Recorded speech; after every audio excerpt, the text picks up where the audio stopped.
आपको पता नहीं?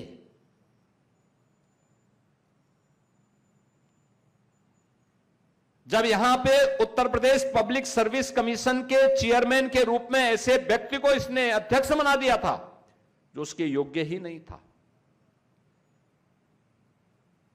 और जब उसके समय में एसडीएम की भर्ती होनी थी, 86 भर्ती होनी थी, 86 में से 56 एक जाति विशेष के समाजवादी पार्टी ने सिलेक्ट कर दिए। टॉप कौन किया था? जो हाई स्कूल में 3rd डिवीजन, इंटरमीडिएट में 3rd डिवीजन, वह टॉप कर गया। ये उनके समय की स्थिति है। आज वे इसके बारे में भी नेगेटिव नैरेटिव सेट करने का प्रयास कर रहे हैं। वे हर प्रकार से प्रयास करेंगे। याद करना, वे समाज को जाति के आधार पर बांटेंगे, क्योंकि उन्हें मालूम है कि जब तक ये समाज एकजुट होकर के भारतीय जनता पार्टी के साथ खड़ा है, तब तक भारत को आगे बढ़ने से कोई रोक नहीं सकता है। जब तक मोदी जी के आह्वान पर भारत की 140 करोड़ जनता एक साथ खड़ी है, तब तक भारत को आगे बढ़ने से कोई रोक नहीं सकता है। और यही इनकी चिंता का विषय है। इसलिए वह पहले समाज को बांटने का पाप कर रहे हैं, जाति के आधार पर फेक अकाउंट गठित करके एक जाति से दूसरी जाति को गाली दे रहे हैं, दूसरी जाति को दूसरी जाति को गाली दे रहे हैं, और फिर जातियों को आपस में लड़ाने का पाप कर रहे हैं। उसके नाम पे धरना प्रदर्शन करवाते हैं। थोड़ा सा मौका मिलता है, याद रखना, इनकी संवेदना किसी गरीब के प्रति नहीं, किसी किसान के प्रति नहीं, किसी गरीब परिवार के प्रति नहीं है। इनकी संवेदना माफियाओं के प्रति होती थी। आज उत्तर प्रदेश माफिया मुक्त है, गुंडा मुक्त है, अपराधियों से मुक्त है, उपद्रव से मुक्त है, कर्फ्यू से मुक्त है। इस समाजवादी पार्टी को कैसे स्वीकार्य हो सकता है?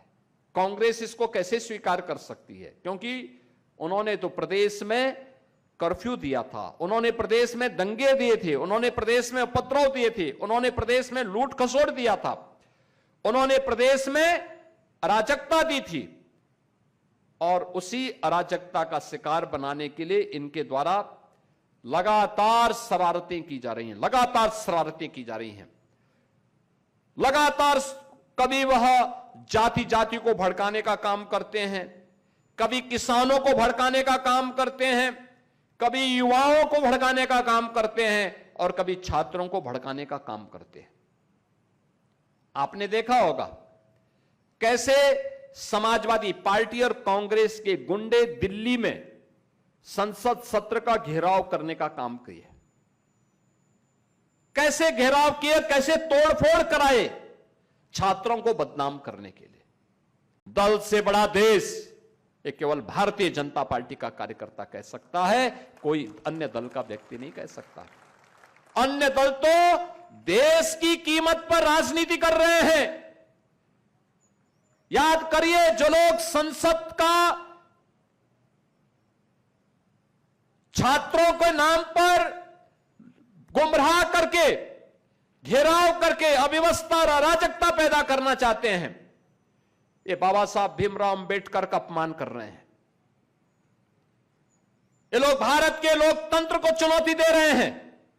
एक कांग्रेस प्रधानमंत्री जी के आवास को घेरती है, उनकी सुरक्षा में सेंध लगाने का बेशर्मी से प्रयास, दुस्साहस करती है। कैसे कांग्रेस और समाजवादी पार्टी देश के खिलाफ षड्यंत्र कर रही है, आपने कल और परसों के इनके पूरे के पूरे षड्यंत्रों को देखा है। लगातार अव्यवस्था पैदा करना, अराजकता पैदा करना। जब सत्ता में थे तब हिंदू समाज को और देश को तबाह करते थे, दंगों के माध्यम से, कर्फ्यू के माध्यम से, भ्रष्टाचार के माध्यम से।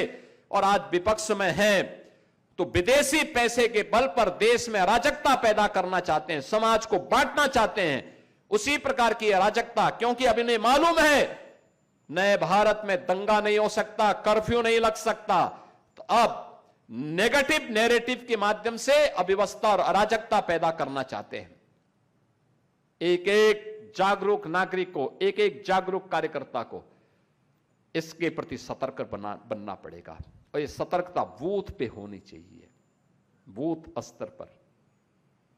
जैसे देश का सैनिक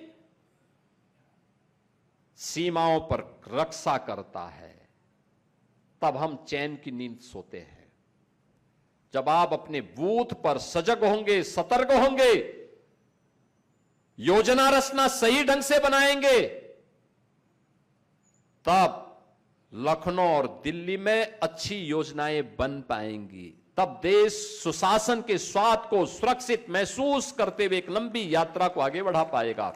तब 140 करोड़ लोगों के भविष्य को उज्जवल बनाने के लिए मोदी जी के नेतृत्व में हम एक नए प्रतिमान को स्थापित कर पाएंगे।